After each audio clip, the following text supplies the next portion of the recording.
दरवर्षीप्रमाणे यंदाही राज्यस्तरीय अटल करंडक एकांकिका स्पर्धेचं आयोजन श्री रामशेठ ठाकूर सामाजिक विकास मंडळ पुरस्कृत आणि अखिल भारतीय मराठी नाट्य परिषद पनवेल शाखा व चांगू काना ठाकूर महाविद्यालय यांच्या संयुक्त विद्यमाने करण्यात आले आहे। यंदा या स्पर्धेचे 11वे वर्ष असून निवड झालेल्या एकांकिकांची महाअंतिम फेरी 10, 11 आणि 12 जानेवारी रोजी पनवेलमधील आद्य क्रांतीवीर वासुदेव बळवंत फडके नाट्यगृहात होणार आहे।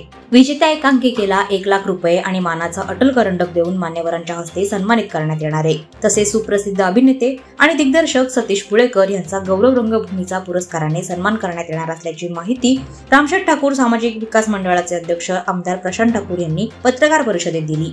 या स्पर्धेचे मुख्य प्रायोजक TIPL तर सहप्रायोजक नील ग्रुप आहेत।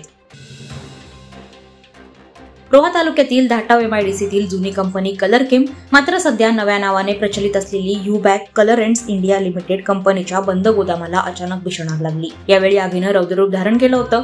कंपनी प्रशासन, कंपनीची फायर ब्रिगेड टीम, नजीकच असलेल्या अग्निशमन दलाच्या तातडीच्या प्रयत्नानं आग नियंत्रणात आणण्यासाठी शर्थीचे प्रयत्न करण्यात आले। या भीषण आगीत कंपनीची मोठी वित्तहानी झाल्याचं समजतं। सुदैवाने कोणतीही जीवितहानी झाली नाही। गोदाम बंद असल्याने जीवितहानी टळल्याचं बोललं जातंय। मात्र आगीत कंपनीचा करोडो रुपयांचा मालसाठा भस्मसात झाल्यानं खूप मोठं नुकसान झालंय। शॉर्ट सर्किटनं ही आग लागल्याचा प्राथमिक अंदाज आहे। म्हसळा शहरात वर्षाच्या पहिल्याच दिवशी घरफोडीची घटना घडली आहे। जिल्हा परिषद शाळेवर असणारे शिक्षक विक्रम पवार यांच्या घराचा कोंडा तोडून चोरांनी तिजोरी साफ केली। विक्रम पवार हे 26 डिसेंबर रोजी म्हसळा येथून चिपळूण येथे रुग्णालयात उपचारासाठी गेले होते। त्यानंतर 1 जानेवारी रोजी त्यांचा मुलगा म्हसळा येथे आला असता घराच्या दरवाजाला लॉक नसल्याचं त्याच्या निदर्शनास आलं। त्यांनी घरात प्रवेश केल्यावर सर्व सामान विखरलेल्या अवस्थेत आणि कपाट उघड्या अवस्थेत दिसले। या चोरीमध्ये चोरांनी 15,000 रोख रक्कम आणि सोन्याच्या वस्तू लंपास केल्यात। अलिबागमधील किहीम समुद्र किनाऱ्यावर बैलगाडी शर्यतींची अत्यंत जुनी परंपरा आजही जोपासली जाते। नवीन वर्षाच्या शुभमुहूर्तावर यंदा देखील बैलगाडा शर्यतींचे आयोजन करण्यात आले होते। स्पर्धेत एकूण 135 बैलगाड्या सहभागी झाल्या होत्या। बैलगाडी शौकीनांनी मोठ्या उत्साहात बैलगाडी शर्यतीत उतरवून सहभाग घेतला होता। त्याबरोबरच अलिबाग मुरुडचे आमदार महेंद्र दळवी यांनी या स्पर्धेचा आनंद लुटला। अलिबागमधील शेतकऱ्यांचा हा पारंपरिक खेळ तसा सुरू राहण्यासाठी अटी शर्तीचं पालन करूनच या खेळाचं आयोजन केलं जातं, असे उद्गार आमदार महेंद्र दळवी यांनी काढले। पेण तालुक्यात हमरापूर विभाग प्रीमियर लीग 2025 या क्रिकेट स्पर्धेचं आयोजन करण्यात आलंय। 17 गाव हमरापूर विभाग प्रीमियर लीग ही स्पर्धा मानाची समजली जाते। या स्पर्धेचं उद्घाटन भाजप जिल्हा उपाध्यक्ष वैकुंठदादा पाटील, JSW स्टील डोलवी कंपनीचे CSR फंड प्रमुख सुधीर तेलंग आणि रामेश्वर कन्स्ट्रक्शनचे मालक राजू शेठ पिचिका यांच्या हस्ते करण्यात आलं। स्पर्धेत एकूण 16 संघांनी सहभाग घेतलाय। या क्रिकेट स्पर्धेचा थरार 2 जानेवारी ते 6 जानेवारी पर्यंत क्रिकेट प्रेमींना पाहायला मिळणार आहे। पुराण विभागातील पागोटे ग्रामपंचायतीनं गावातील अबालवृद्धांचं आरोग्य तंदुरुस्त राहावे यासाठी आरोग्य शिबिर आयोजनाचं काम हाती घेतलंय। विद्यार्थ्यांना गणवेश वाटप, कचरा कुंडीचं वाटप, रहिवाशांना पाणी पुरवठा करणाऱ्या पंप हाऊसचे सोलर पॅनलचं अनावरण आणि आदिवासी कुटुंबियांना 15% अनुदानातून संसार उपयोगी साहित्य पुरवणे यासारख्या कामाचे आयोजन नवीन वर्षाच्या शुभमुहूर्तावर हाती घेण्यात आलं। यावेळी तालुक्यातील प्रत्येक ग्रामपंचायतीनं एक दिलानं काम केलं तर आदर्श गाव उदयास येण्यास वेळ लागणार नाही, असा विश्वास उरण पंचायत समितीचे गटविकास अधिकारी समीर वाठारकर यांनी व्यक्त केला।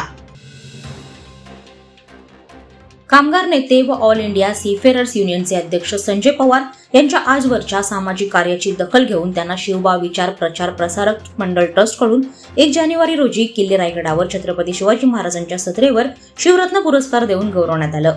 आजपर्यंत अनेक कामगारांना न्याय मिळवून देताना तन मन धनानं मदत करणाऱ्या युवा कामगार नेत्याचा हा मोठा गौरव असल्याची प्रतिक्रिया जनसामान्यातून ऐकण्यास येत आहे। देशाबाहेर अडकलेल्या 15,000हून अधिक कामगारांना मायदेशी परत आणण्याचं कार्य संजय पवार यांच्या मार्फत अविरत चालू आहे। 13 वर्षांची परंपरा असलेली माणगाव ओम सिद्धी साई दिंडी कोकण 2 जानेवारी रोजी माणगाव शहरातील नानोरे येथून शिर्डीकडे रवाना झाली आहे। नानोरे गावचे ग्रामदैवत जनी बापूजी मंदिर व गावाला प्रदक्षिणा घालून ही पालखी पदयात्रा मुंबई गोवा महामार्गावरून श्री दत्त मंदिर माणगाव, श्री साई मंदिर विकास कॉलनी ते दशरथ गावडे यांचे निवासस्थान व त्यानंतर निजामपूर येथे वस्ती करून श्री क्षेत्र शिर्डीकडे रवाना होणार आहे। सुमारे 300 किलोमीटर पायी प्रवास करणाऱ्या पदयात्रेत तब्बल 300 साई भक्त सामील झालेत। त्यापैकी 175 साई भक्त पायी प्रवास करणार आहेत। भारतीय सैन्य दलात 17 वर्ष प्रदीर्घ सेवा केल्यानंतर सेवानिवृत्ती घेऊन गावी परतलेल्या हवालदार मंगेश पाटील यांची पेण तालुक्यातील वरसई फाटा ते आष्टे अशी ढोल ताशांच्या गजरात रथातून मिरवणूक काढण्यात आली। समस्त वरसई विभाग ग्रामस्थ व मित्र परिवाराच्या वतीने मोठ्या उत्साहात त्यांचा सन्मान करण्यात आला। सुवासिनींनी त्यांचे औक्षण केलं. मंगेश पाटील यांनी वरसई येथील गोडसे विद्यालयातून 10वी पर्यंत शिक्षण घेतलं. शेतकरी कुटुंबातील मंगेश पाटील यांना लहानपणापासून सैन्य दलात जाण्याची इच्छा होती. भारताच्या विविध कानाकोपऱ्यात त्यांनी 17 वर्ष सेवा बजावल्यानंतर ते सन्मानाने सेवानिवृत्त झालेत. वादळवारा लाईव्ह साठी न्यूज ब्युरो, रायगड. नवी मुंबई व रायगड जिल्ह्यातील ताज्या बातम्या आणि घडामोडींसाठी सबस्क्राईब करा वादळवारा लाईव्ह चॅनल आणि दाबा बेल आयकॉन.